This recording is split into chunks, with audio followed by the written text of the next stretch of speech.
dikarenakan perang ini tercetus di saat ada pelanggaran kehormatan di bulan suci. Yang mana saat itu tidak boleh ada peperangan di bulan suci. Ketika Khadijah mendengar kabar mengenai kepribadian Rasulullah SAW yang jujur, amanah, berakhlak mulia, maka dikirimnya utusan untuk menemui Rasulullah SAW. Sambil memegang tangan beliau, sang rahib berkata, "Inilah penghulu para rasul, inilah rasul utusan Tuhan semesta alam."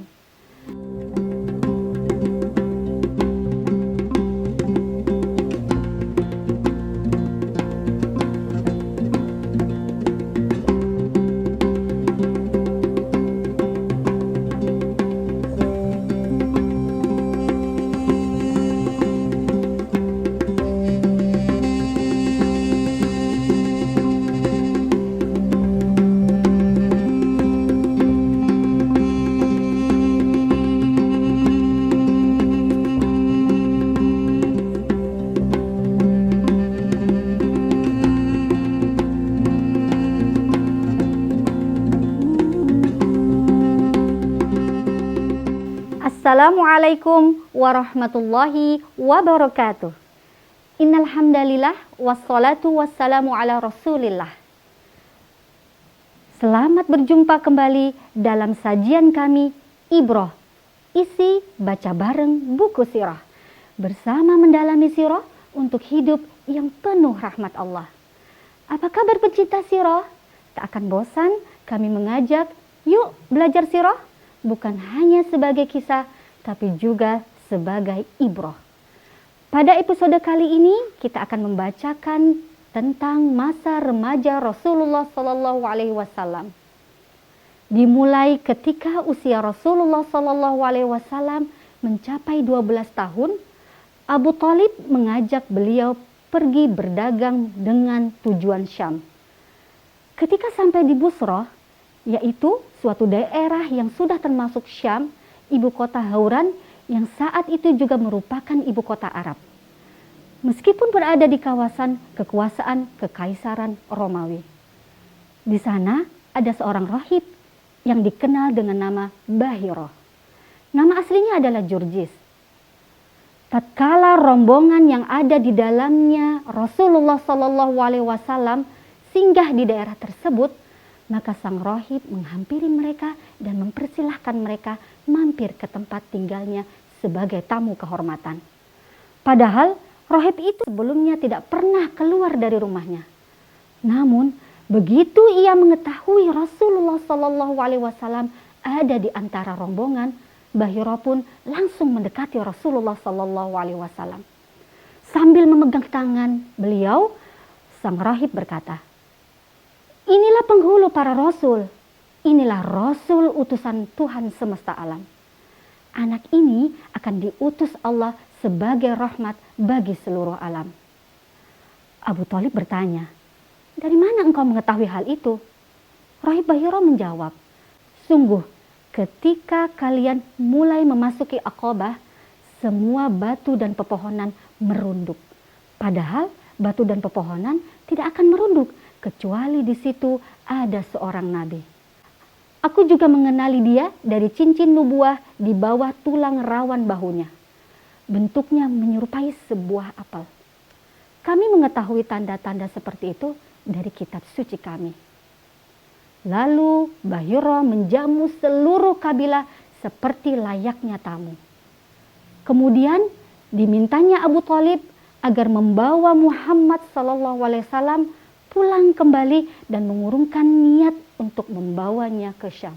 Bahiro mengkhawatirkan ancaman orang-orang Romawi dan Yahudi. Maka Muhammad dikirim kembali ke Mekah bersama sebagian anak lainnya. Berlanjut pada peristiwa Perang Fijar.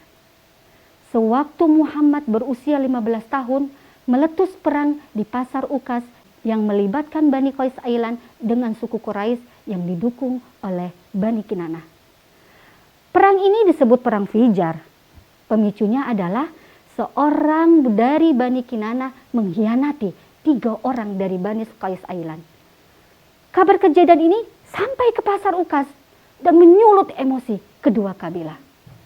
Saat itu, tampuk kepemimpinan suku Quraisy dan Kinanah berada di tangan Harb bin Umayyah. Dia memang layak mendudukinya, baik dari sisi senioritas maupun kemuliaannya. Menjelang siang hari, Bani Qais Ailan berhasil mengalahkan Bani Kinanah dan menguasai wilayah tersebut sampai tengah hari. Sejumlah tokoh Quraisy berinisiatif menggelar perundingan damai. Mereka menghitung jumlah korban di kedua belah pihak. Pihak yang korbannya lebih banyak berhak mendapatkan diat dari kelebihan korban tersebut. Mereka sepakat untuk berdamai dengan perjanjian tersebut. Mereka tidak akan melanjutkan peperangan dan melupakan semua bentuk permusuhan di antara mereka. Perang ini dinamakan Perang Fijar, yang artinya juga durhaka. Dikarenakan perang ini tercetus di saat ada pelanggaran kehormatan di bulan suci. Yang mana saat itu tidak boleh ada peperangan di bulan suci. Rasulullah Shallallahu Alaihi Wasallam juga ikut bergabung dalam perang ini.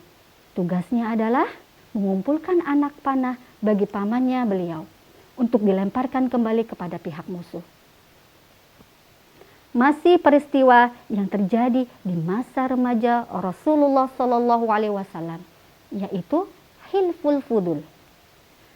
Setelah perang Fijar, ditandatanganilah Hilful Fudul di bulan Zulqa'dah yang merupakan salah satu bulan suci.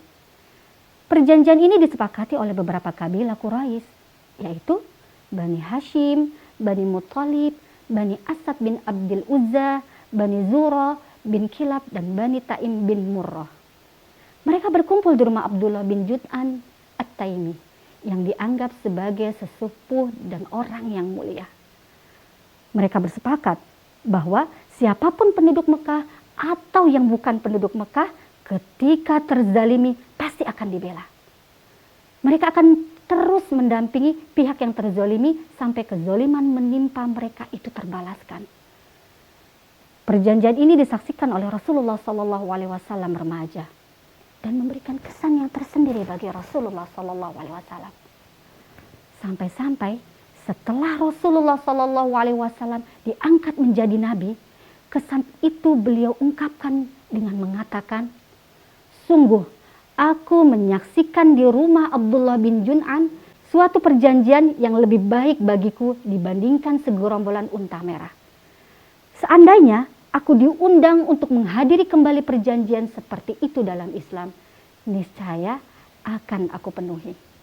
Nah, saat itu unta merah adalah harta termahal, menjadi kebanggaan bangsa Arab. Hal ini menggambarkan betapa berharganya perjanjian itu bagi Rasulullah Shallallahu Alaihi Wasallam remaja. Dan tahukah bahwa semangat dari perjanjian ini adalah menghilangkan fanatisme jahiliyah yang dipicu oleh fanatisme kabilah? Namun ada pendapat lain yang melatar belakangi perjanjian Hilful Fudul ini, yaitu adanya seorang lelaki Bani Zubaid yang datang ke Mekah membawa barang dagangannya. Dagangan itu dibeli oleh As bin Wa'il As-Sahmi. Tetapi As-Sahmi menahan hak lelaki Bani Zubaid dengan tidak membayar dagangannya. Akhirnya lelaki Bani Zubaid ini mengajak sekutu-sekutunya dari kabilah Abdul Dar, Makhzum, Jumah, Sahm, dan Adi untuk bersama menghadapi kezaliman As bin Wa'il. Akan tetapi kabilah-kabilah sekutu ini mengabaikan ajakannya. Maka lelaki Bani Zubaid ini naik mendaki gunung Abu Kubais seraya membaca syair tentang kezaliman yang dialaminya dengan suara yang begitu keras.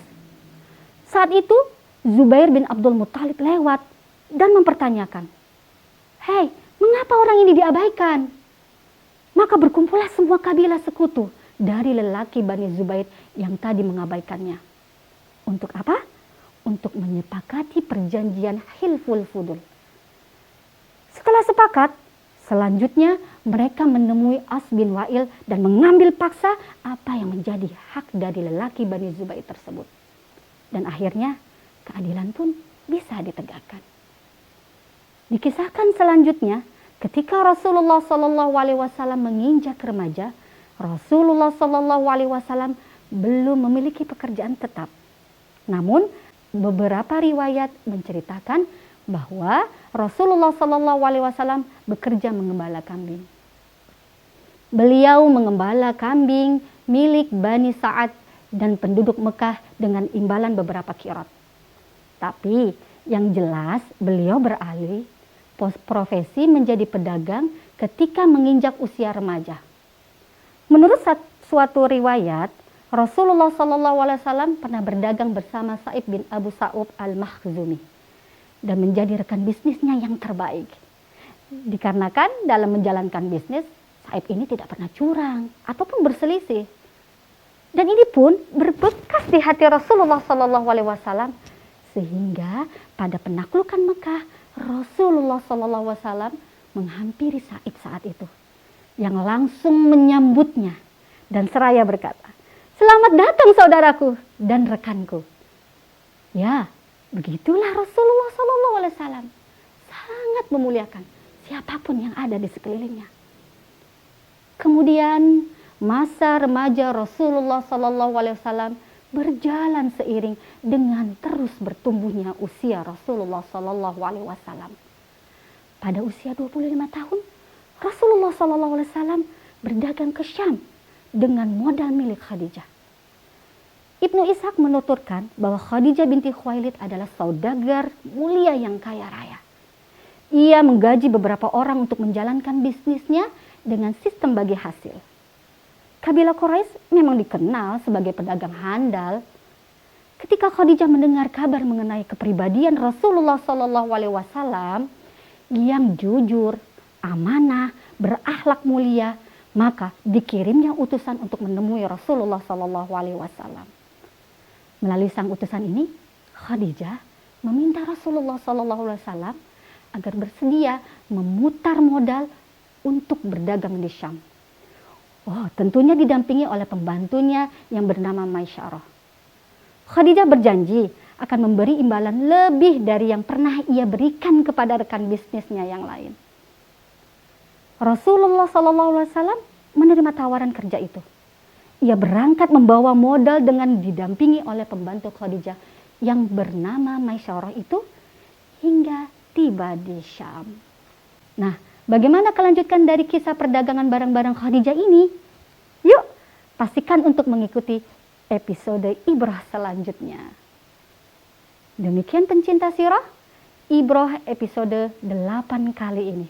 Mari terus belajar sirah sebagai bukti cinta kita kepada Rasulullah Sallallahu Alaihi Wasallam. Wassalamualaikum warahmatullahi wabarakatuh.